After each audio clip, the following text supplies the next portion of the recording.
Monsieur Boubacar Bari, bonsoir et bienvenue à guinématin.com. Bonjour, c'est tout un plaisir pour moi de vous rendre visite.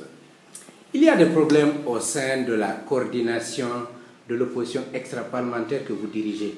Vous pouvez nous expliquer ce qui se passe? Bon, merci. Je crois que peut-être il faut changer la forme de votre question. Il n'y a pas de problème, il y a des incompréhensions. Je crois que dans la signification du mot, les choses sont un peu différentes. Il y a au moins trois qui vous ont quitté parce qu'il y a des problèmes. Je dis qu'il y a eu des incompréhensions qui ont engendré le départ de plusieurs partis politiques. Et ce n'est pas un problème? Non, ce n'est pas un problème à partir du moment où la structure vit et continuera à vivre. Si cela amenait à ce que la structure s'arrête, oui, il y aurait eu un problème. Mais est-ce que vous ne vous sentez pas affaibli par le départ? Non, pas du tout, pas du tout. Affaibli par quoi? Alors on va vous écouter, vous allez nous expliquer ce qui se passe. Vous savez, il est important d'abord que je vous dise comment nous avons fait pour mettre en place la coordination de l'opposition parlementaire. Au sortir des élections législatives et la mise en place de l'Assemblée, nous nous sommes rendus compte individuellement pris que nous nous retrouvions dans le paysage politique de façon isolée, ce qui n'allait pas nous permettre de participer à l'animation de la vie politique. Nous avons estimé donc, conformément à la Constitution, qu'il serait important que les partis extra-parlementaires qui sont reconnus comme tels puissent aussi se regrouper au sein d'une structure afin qu'ils puissent participer au dialogue, à la concertation nationale au niveau politique. Donc, nous avons eu des concertations avec un certain nombre de partis politiques, d'où est née la coordination de l'opposition parlementaire. Extra-parlementaire. À partir du moment où nous avons arrêté le principe, il fallait mettre en place les textes fondateurs. Ces textes fondateurs ont été élaborés et adoptés. Une déclaration de principe a été adressée à l'opinion nationale et internationale pour marquer la création de cet ensemble. Ces textes fondateurs étaient repartis en deux éléments. Un premier document que nous avons appelé la charte, qui définissait le cadre organisationnel dans lequel nous devons y être. Un deuxième document qui s'appelait règlement intérieur, qui fixait les dispositions de fonctionnement de la COEP, ainsi que les attributions de différentes structures de la COEP.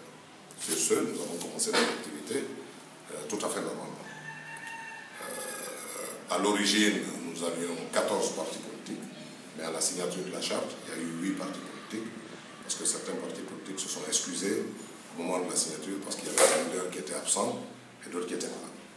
Cela m'a dit que, malgré tout, après, ils n'ont pas signé la charte, donc nous sommes restés avec 8 partis politiques. Et suite à la mise en place de cette structure, une première réunion de l'opposition républicaine a été convoquée parce que bien avant les élections et après les élections, nous ne nous étions pas réunis.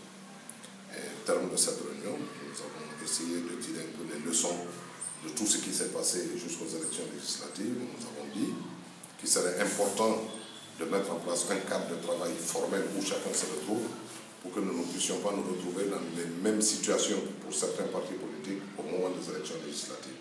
Parce que la dynamique qui avait été définie, c'était de se battre ensemble pour obtenir la transparence des élections et voir quels sont les accompagnements qu'il faudra mettre en place pour que les partis puissent s'associer les uns les autres au niveau de la campagne législative, ce qui n'a pas été le cas. Donc nous avons dit, nous avons besoin d'un cadre. À cette réunion, l'ensemble des participants donc de l'opposition au Parlement et de l'opposition extra-parlementaire ont accepté le principe et ont demandé à ce qu'une commission de réflexion soit mise en place. Cette commission a été mise immédiatement en place où il y avait 2 représentants de l'opposition au Parlement et 2 représentants de l'opposition extra-parlementaire. L'extra-parlementaire était représenté par un représentant du bloc libéral et un représentant du UFD. Et je crois que du côté de l'opposition au Parlement, il y avait un représentant de l'UFR et un représentant de l'UFDG. Au terme d'un certain temps, ils ont produit une mouture, un document de base pour soumettre au parti politique. Donc après la deuxième réunion de l'opposition républicaine, ce document a été vu et on a demandé de le dispatcher à tous les partis afin qu'une réflexion et analyse soit faite pour le parti, harmoniser les idées pour que le cadre de travail soit formel et qu'il puisse être créé. Donc nous sommes partis comme ça de mouvement de réunion en réunion et à chaque réunion et des leaders et des groupes de partis politiques de l'opposition républicaine, nous avons posé le problème de la famille. Au point où nous avons senti qu'il n'y avait pas une volonté réelle de permettre de mettre ce cadre de travail en place. Et nous avons dit que si ce cadre n'est pas mis en place, nous serons dans l'obligation de suspendre nos activités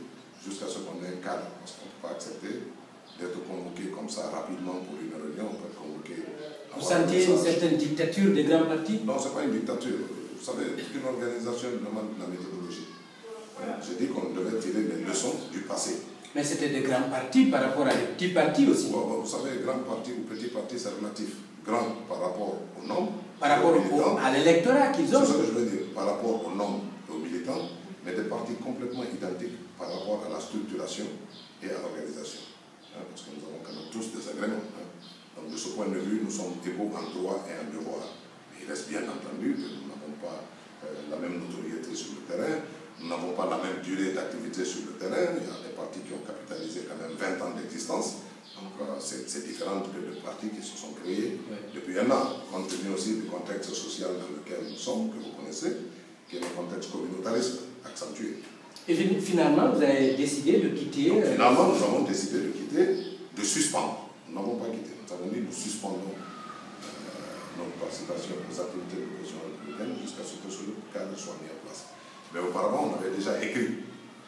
On avait écrit, on en avait discuté en collège des leaders de l'opposition républicaine, pour laquelle nous avons dit que si la doléance qui a été posée par la COEP n'est pas satisfaite, nous serons dans l'obligation de suspendre nos activités.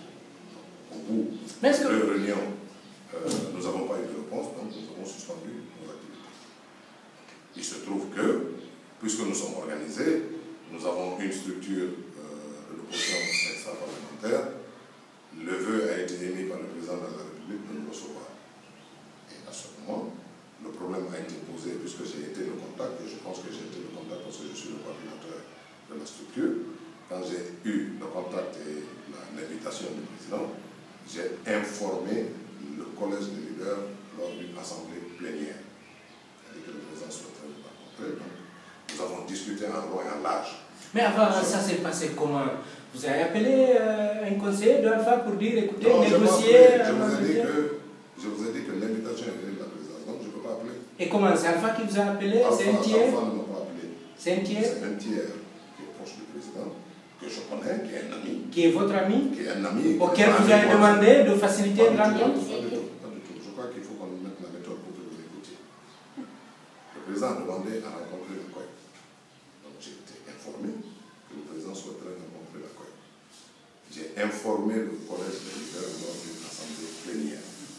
Nous avons discuté de la question et le principe de rencontrer le président de la République a été validé lors de cette plénière en disant, d'accord, c'est l'institution qu'il incarne qui veut nous rencontrer, nous ne savons pas pourquoi il veut nous rencontrer.